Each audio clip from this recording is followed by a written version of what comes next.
Then we are going to the next presentation by Pieter van der Venet. He has been studying at the Ghent University, and he is now working on OpenStreetMap, working for small companies about mobility planning and route planning services. So his talk is about maps, of course, about maps. And are you interested in maps? That's why you are here, I guess. So, well, you may be in need of geodata. Maybe you want a map on your site, or you are working on maps.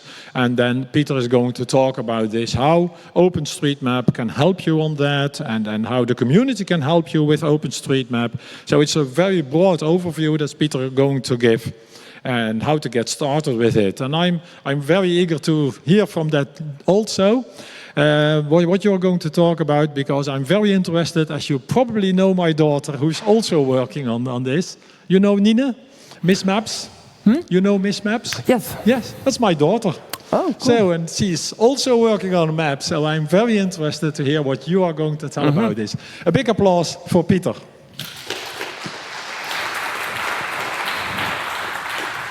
All right, so good afternoon, everyone. Yeah, I've already been introduced, so I'm going to skip this.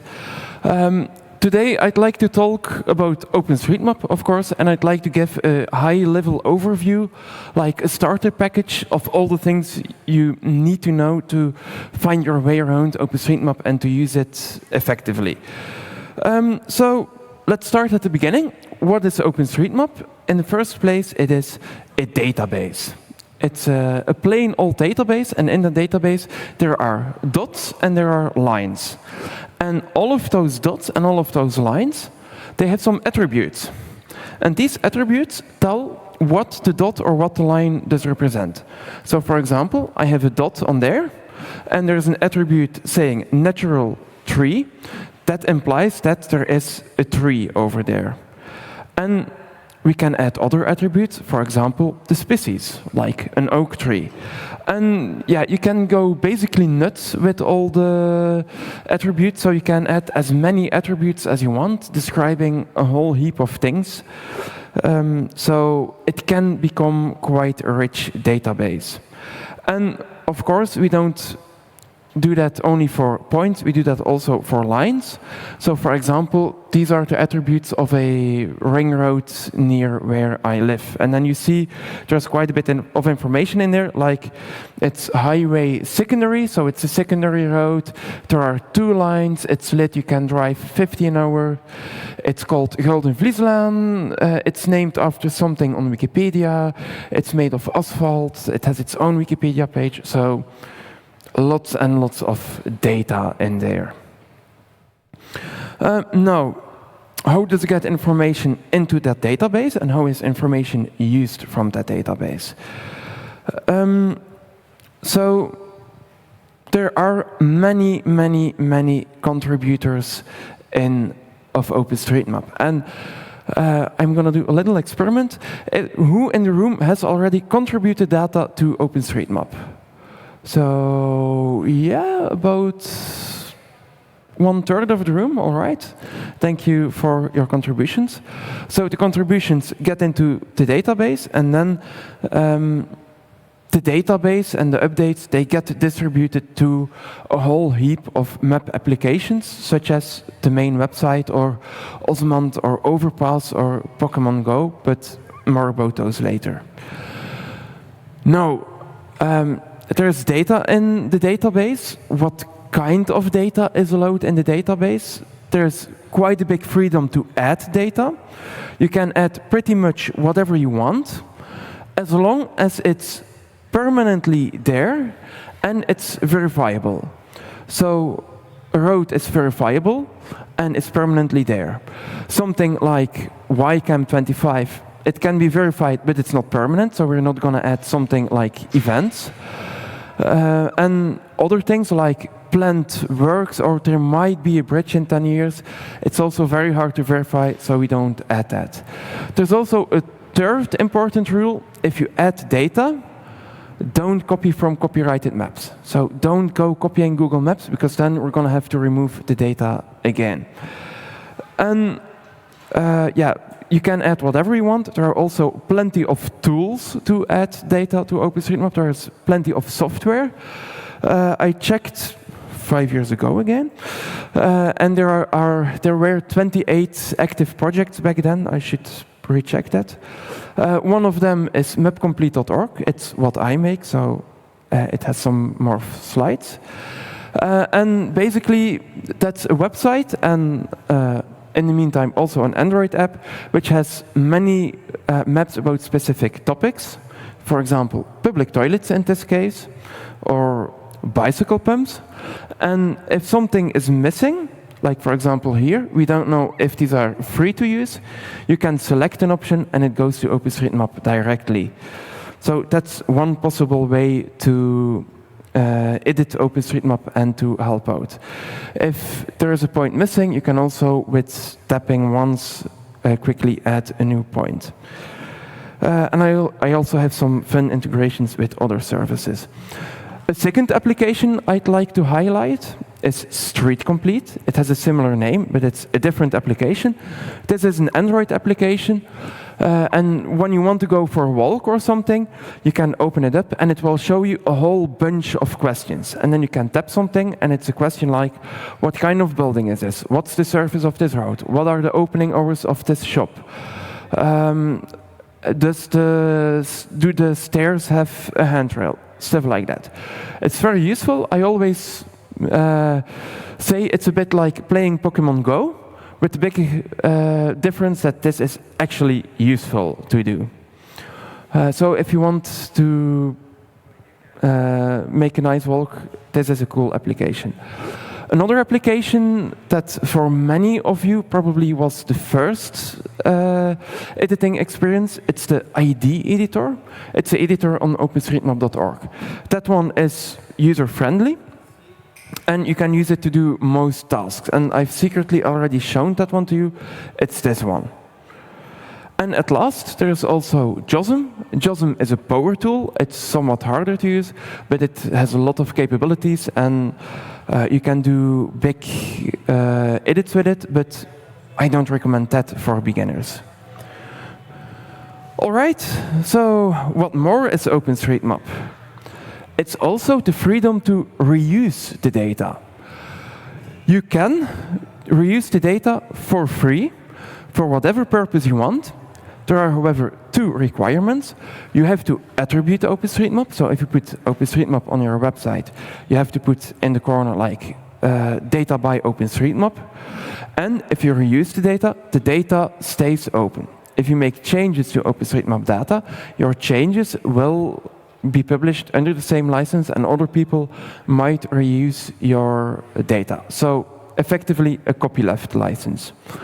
Now, that copyleft license has proven quite successful because people could use it and people have started using it for many, many tools and applications. There are too much to name them all, so I'm just gonna name some fun ones. So, of course, for starters, there's the website itself, which shows everything: roads, buildings, subway stations, train tracks, water, stuff like that. There are many navigation apps and road planning engines for OpenStreetMap. But there's more. There's like the cycle node networks. Cyclists are a big fan of OpenStreetMap because we can put in the cycle nodes and all the little shortcuts so we can have really great cycling application. I'm from Bruges. Is there someone who knows Bruges in Belgium? Yeah? What is Bruges very well known for? For the cobblestone, exactly. And I don't like to cycle over cobblestone, so one of the things that I did was I visited every street in Bruges and I marked which streets were what type of cobblestone. And then I hacked one of the road planning engines to avoid cobblestone. And afterwards, the road planning engine just said, go around the city. Another fun thing, people went skiing with OpenStreetMap. They added ski pistes and ski lifts. I also upgraded Osmond to have ski routing, so I can brag with that. People added heritage information. People went onto the sea with OpenStreetMap and added the buoys and the light signs and the yeah, all sea-related stuff. There's even a map out there which blinks in the patterns of that the lights actually blink, which is pretty cool. People have added infrastructure. So this is a map of the high voltage lines in Europe and some windmills, some wind generators in sea. So yes, the Russians love this. I was about to say it as well. I don't know how precise it is, so I think the actual lines might be some kilometers off, but the Russians love it. It has implications. Another fun project we did is we linked streets with Wikidata. And so many streets in OpenStreetMap have a link to Wikidata that says, this street was named after that person. And if you make that link, you can make a map and you can query Wikidata and you can ask like, hey, this street over here, is it named after a man or is it named after a woman or after a transgender person? And then you can make statistics about how many of the streets are named after men and how many of the streets are named after women. And there's a huge imbalance there. In this case, about 80% of the streets in Ghent is named after men. It was a campaign a few years back, and because of that campaign, together with some feminist organizations, at least in Belgium, there's more awareness and many municipalities try to name more streets after women to close the gap. So another nice use case of OpenStreetMap is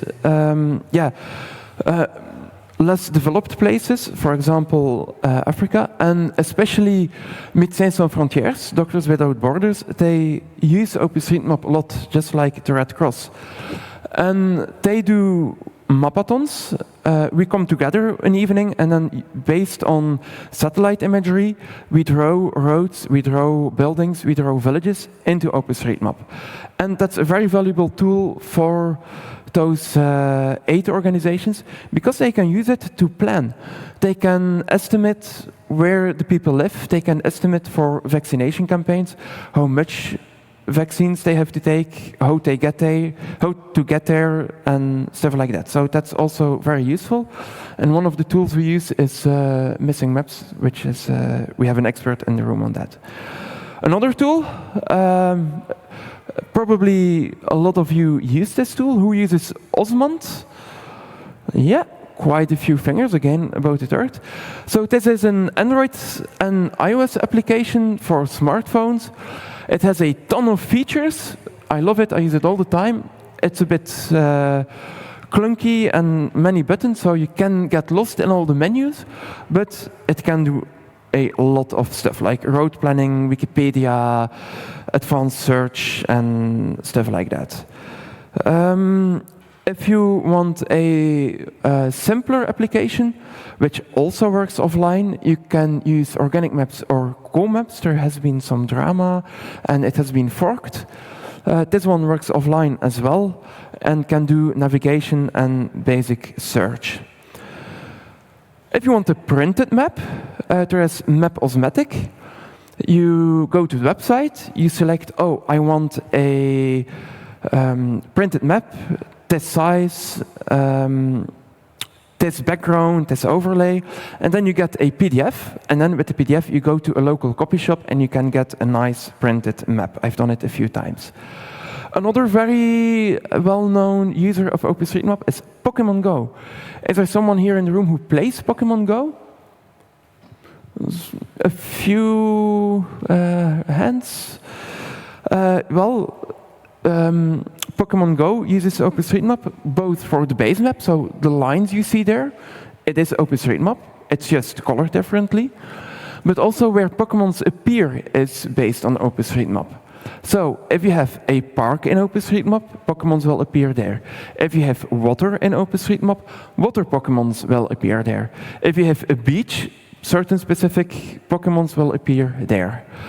The side effect of that is that we also sometimes have like a 14, 15-year-old boy marking their front yard and their backyard as a public park because they want to catch Pokemons from their bedroom. one time we had a very persistent kid, and I really was planning on having a picnic in his front yard, but never gotten around that. Another fun use case, there are websites which render OpenStreetMap in 3D. So you have stuff like this or like this. So it's also quite nice to see.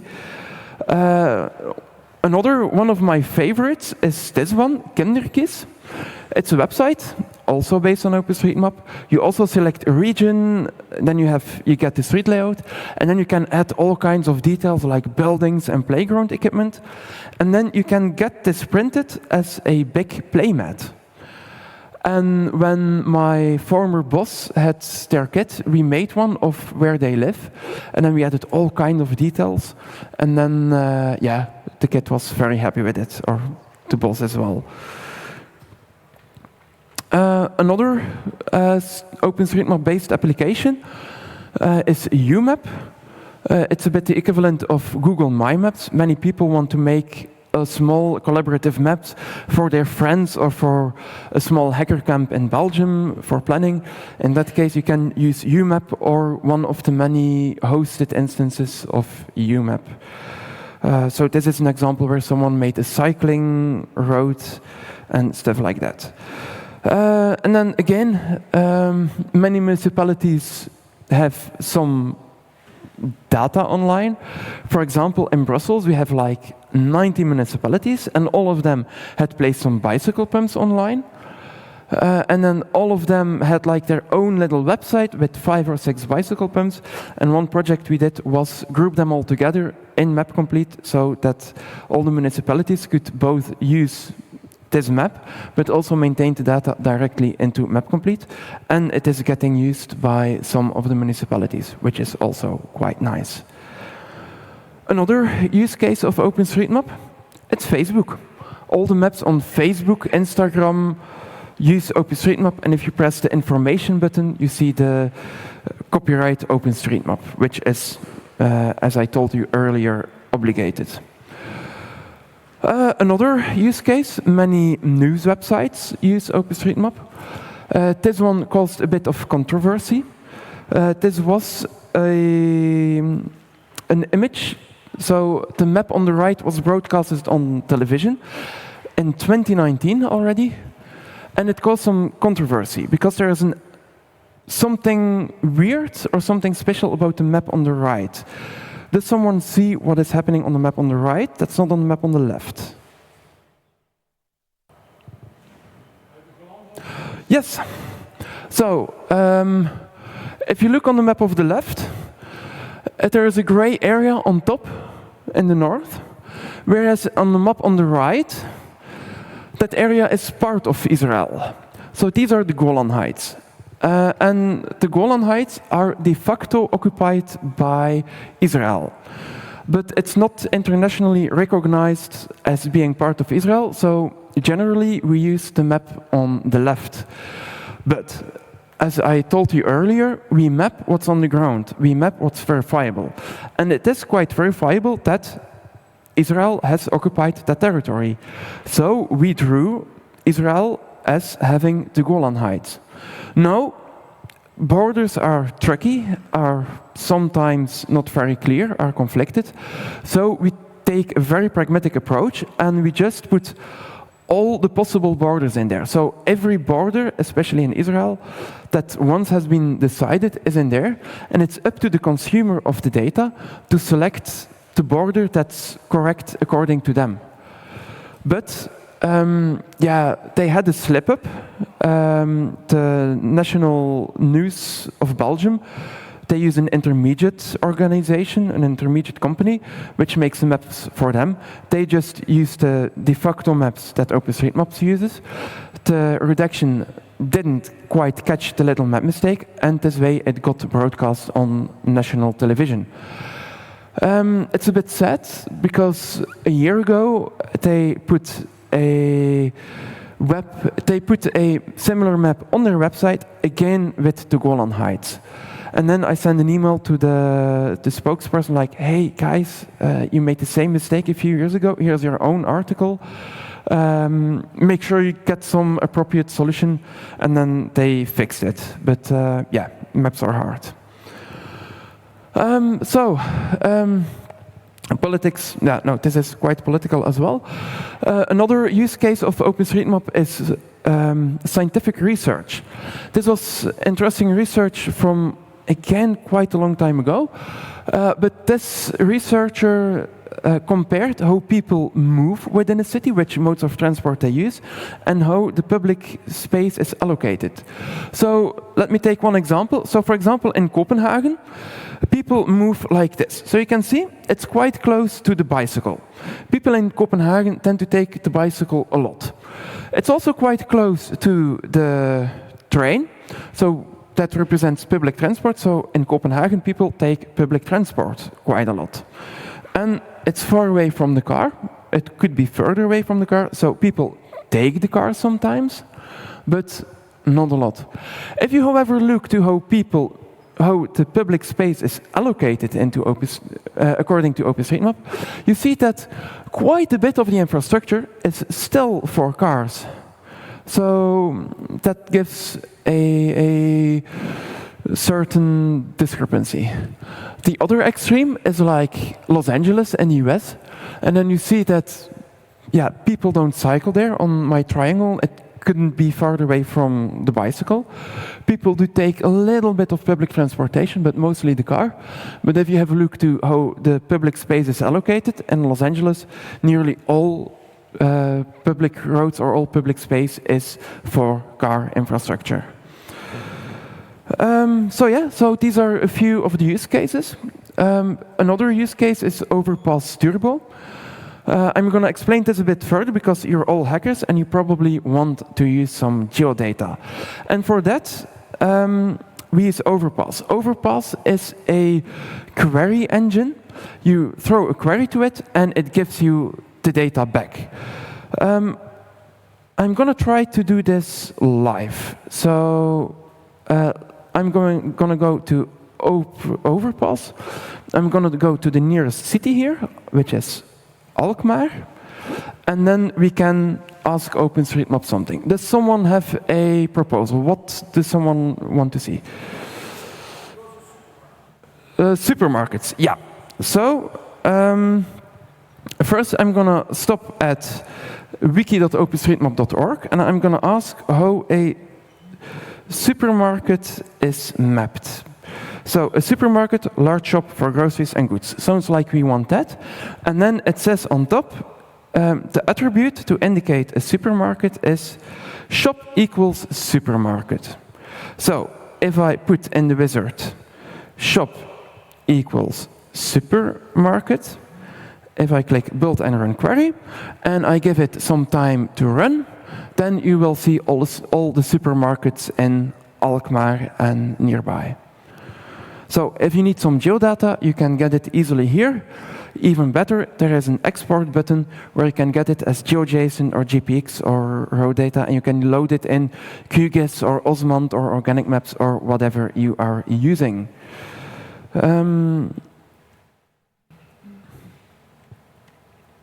So yeah. Now, another thing, what is OpenStreetMap not? The first thing I'd like to ask you, oh yeah, that's not going to work for this crowd, but let's give it a shot anyway. When did you last use a map? And let's not consider the map of the event, but before the event, like what map did you use to get to the event? Someone, yeah, over there?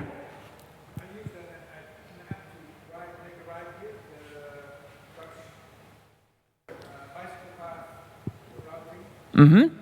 So you used a Dutch bicycle path routing app. What's the name of the app? Okay. Someone else? In the back? Someone used Google Maps. Thank you. So when I do this talk for like a different public, most of the people are like, oh yeah, we all use Google Maps. With this type of crowd, it's quite often a more diverse mix and a more OpenStreetMap-based mix. But for the person in the back, how much did you pay to use Google Maps? Yeah, that's the second problem with this crowd. The setup for this question is, oh no, I didn't pay anything, but this crowd already knows, oh, I paid with my privacy. But anyway, I have a second question for the crowd. Does someone know how much Alphabet Inc., the mother company of Google, invests in Google Maps annually?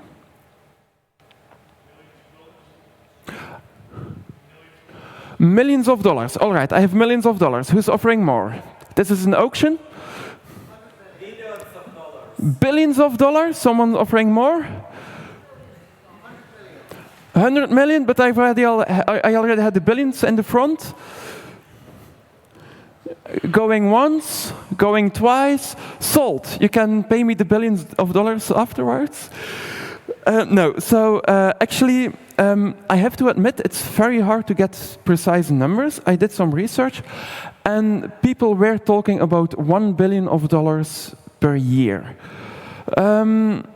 This is also, I made this slideshow already in 2020, so it's probably higher now because of inflation. But we have some numbers. So first of all, we know that Waze was bought by Google for $1.1 billion. The Google Street View is estimated to cost between $200 and $1,200 per kilometer of road. And similar applications or similar platforms have similar numbers. So we know that Apple Maps burns around $1 billion a year. I only found sources from 13 years ago, so probably more because of inflation. And Nokia bought Navteq for like $8 billion. Again, a long time ago. But yeah, then again, yeah, you didn't really pay anything, and we all know how Google Maps makes their money. It is by advertisements. So on Google Maps, if you go to the map, some pins are more prominent than others. Those pins paid Google Maps to be very visible. So yeah, a drawback of this approach for Google Maps is that it works badly in poorer areas, so which is why OpenStreetMap is setting up. It's used a lot in developing areas. We also know that Google Maps and the Google Play services do a lot of geo-tracking. There are stories known about people, they arrive in the hospital, and as soon as they get in the hospital, they start to get advertisements for like last-minute healthcare insurance, very American. But yeah, that's all things. That's a very important source for the advertisement industries. Also because many shops, they want to advertise locally. I still have to admit that Google Maps has more information on shops and stuff like that, but we are catching up. So I have a comparison here. OpenStreetMap started in 2005. 2 years later, yeah, it was something. It was considered a joke back in the days. But then 10 years later, we had quite a complete map with roads and land use, so it is improving quite quickly. So, to summary, OpenStreetMap is truly free. It's free as in beer, some terms and conditions apply, and it's free as in freedom. But we would love if you would contribute back by spreading love, by contributing, by doing a donation to the OSMF or to your favorite OpenStreetMap application, so help out our community. So yeah. It's a big community. There are a lot of people involved in OpenStreetMap. Some of them work in companies using OpenStreetMap data to make a living. Others are volunteers. Some bigger corporations are part of it. So it's a diverse and wide community, which is really nice. Talking about the community, I'd also like to highlight a few services which are in the wider community. These are not core to OpenStreetMap, but they are sometimes used. One of them is Mapillary. It's an alternative Street View application. Images are available under a Creative Commons license. However, I have to admit the server is closed source and it has been bought by Facebook and Meta, so some people have some mixed feelings about this one. I mention it because it is widely used. Many applications can show Mapillary in there. But if you don't like the Meta part of it, there's also a new initiative. It's called Panoramax. It's also a Street View alternative. It's also crowdsourced, but this one is fully FLOSS, and you can self-host it.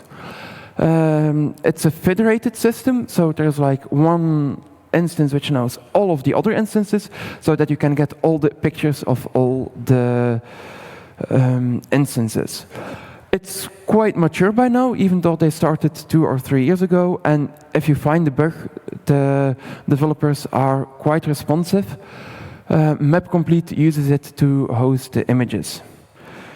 And then a third one that I would like to highlight, but I forgot to make a slide, is mangrove.reviews. That one is an open source and Creative Commons review aggregator. So you can put reviews in there via the website or via MapComplete, and some more applications will be coming soon. So if you want an alternative for reviews, you can use this one. So yeah, that's a very high-level overview of everything that's available. If I'd want to sum it up, it's OpenStreetMap is like working together on like the most accurate and the most detailed, up-to-date global map that anyone can use, and I'm all crazy about it, like on my T-shirt. So thank you very much. I have some more links for you if you want more information.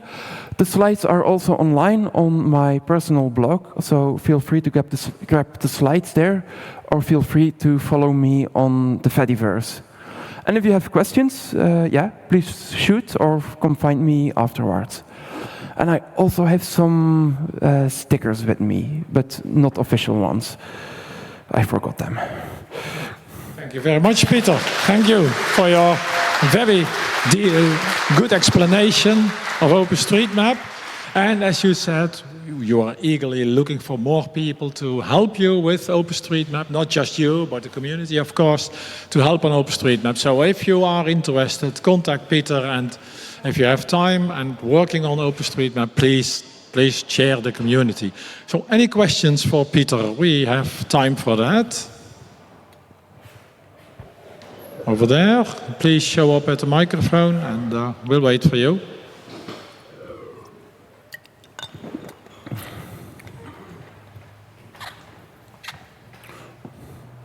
Yeah, love OpenStreetMap.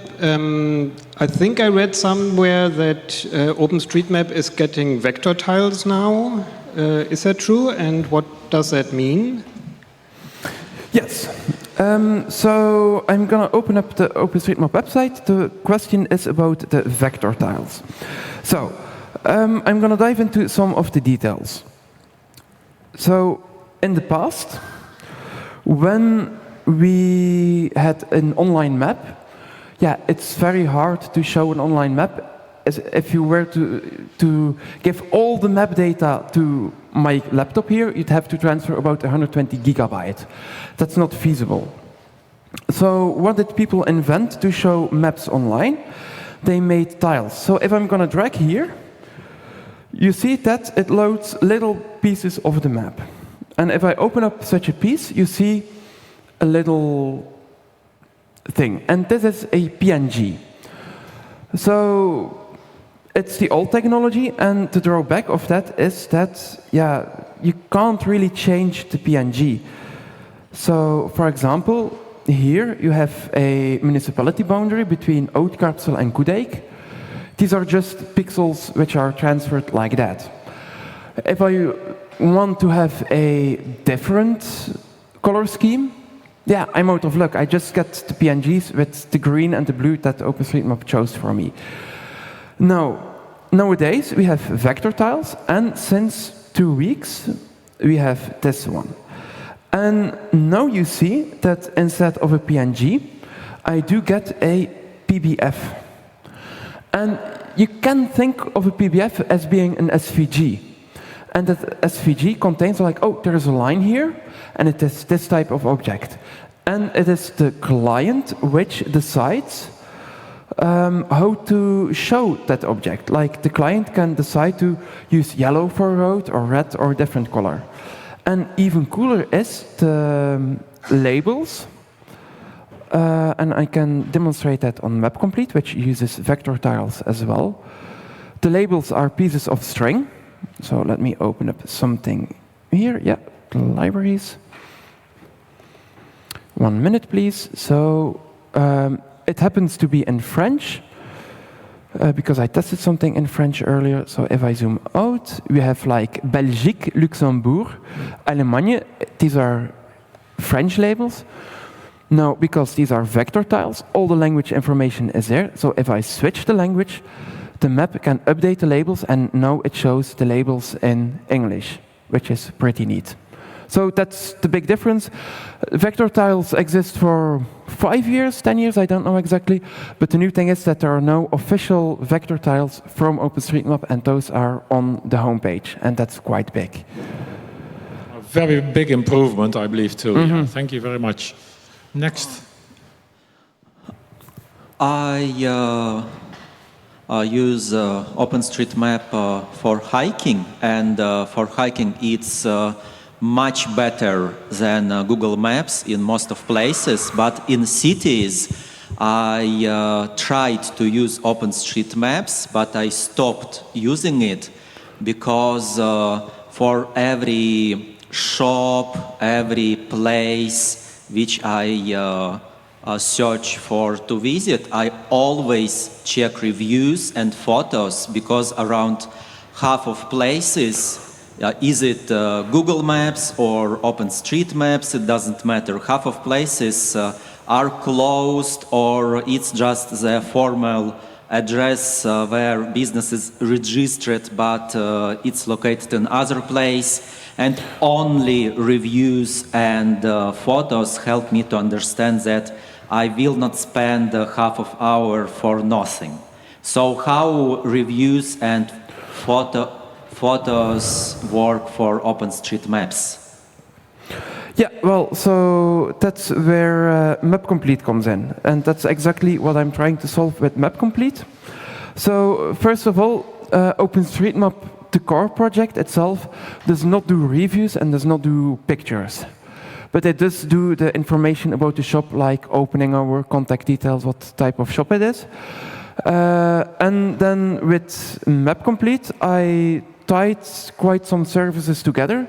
So I tied the shop information. I have a picture module which uses Panoramax in the back, and I have the reviews which come from mangrove.reviews.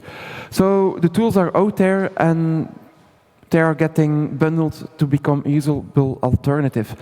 And yeah, the only advice that I can give is to, when you visit a shop that's important to you, add it with Map Complete or with a different tool, and then you can help the other community.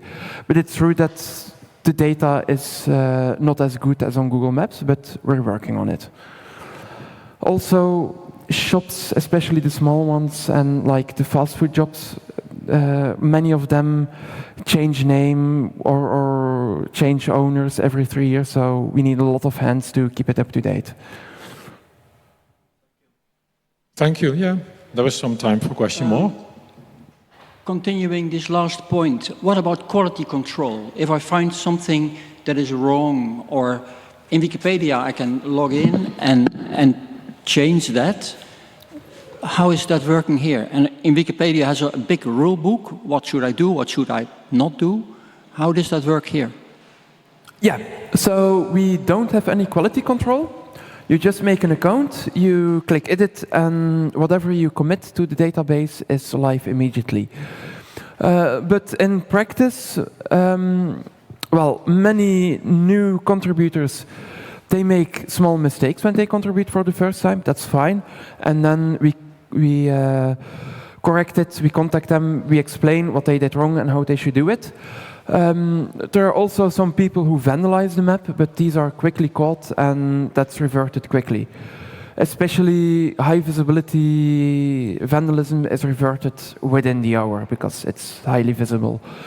There are a few companies which use OpenStreetMap and then they go through all the edits, often with a review process, and then they republish it as a validated version. For example, Facebook does that. They have a copy of OpenStreetMap that they reviewed and fixed some vandalism in there. And we also have quite a lot of tools to review changes. One of them that I frequently use is OSMCHA. And OSMCHA, you can see through all the change sets that people made, all the changes, and you can see what they did and review it. So that's one of the tools. Another important thing to know, I didn't highlight it here, but every change is recorded. So we know from every change who made it, when they made it. They leave a small change set comment, a commit message basically, on why they did it, and that way we can look throughout the data and we can correct mistakes, we can contact the original contributor.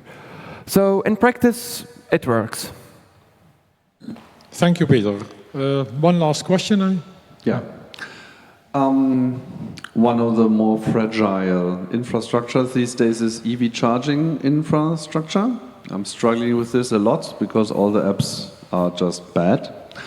I took a close look at Map Complete. There is an EV layer somehow, but also looks totally incomplete and doesn't really provide any valuable information I would look for. So is there any initiative you know about, and can you also explain how is the standardizing process on these texts working in practice? Because, you know, some technical details just need to be available to have a good planning infrastructure for EVs. Yes.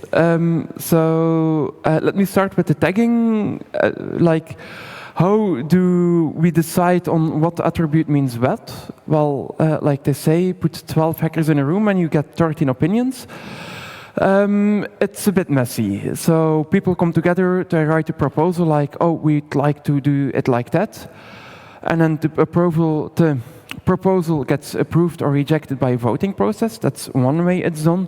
A different way is by just inventing a tag and applying it and then see if it catches on. So it's very... There are like two ways of doing it, and then often we meet in the middle or it grows over time. The attributes. And then on the charging stations, I don't drive an EV, so, but the layer was made for other people, but basically all the data is in there is because someone added it into OpenStreetMap. There are some data sets out there. We could copy and paste them into OpenStreetMap, but that's complicated because if you have a source data set and you want to put it into OpenStreetMap, you should check, like, is the license all right to put it into OpenStreetMap? Is the data still up to date? If we just paste it, could it be that there is a nearby charging station on like 2 meters? Is it the same charging station or is it a different one? So it involves a lot of work and a lot of cooperation to integrate all the data into OpenStreetMap. So it's a hard topic, and if you want to help out to make it happen, that would be great. And then hop onto the forum and discuss how it could be done. Yeah, but it somehow shows also the struggle here. You know, how do you set up a proper process? If I would start let's say I would start an app that does EV navigation and wants to rely on the data, then I'm probably in a constant fight with the community over standards and how to update data. And also, yeah, a question on how to monetize on that. Yeah, that's indeed a struggle. So I kind of expect charging stations to be already standardized. So you should be able to just reuse what's already out there. So here's all the description with all the possible attributes. Most of it should be covered already. So that's quite all right. Monetization is no problem. There is If you put an app based on OpenStreetMap data, you're perfectly allowed to ask some money for that. But you just can't keep the charging data for you if you mix it with OpenStreetMap data. It's just that getting all the data into OpenStreetMap takes effort. So does this page also contain links to maps that do that? Might be. And at the bottom... Here we go, okay. Yeah, so you've got quite a few of them. Map complete, Very nice, Peter, very nice. I like it very much. Thank you for your questions also, and you gave a lot of hints and tips. Everything is recorded, so it's a lot of information, but you always can have a look back on the video and find all those details and links. Thank you very much for your explanation, Peter. I liked it very much, and a big applause for Peter for sharing all this information with us. Thank you.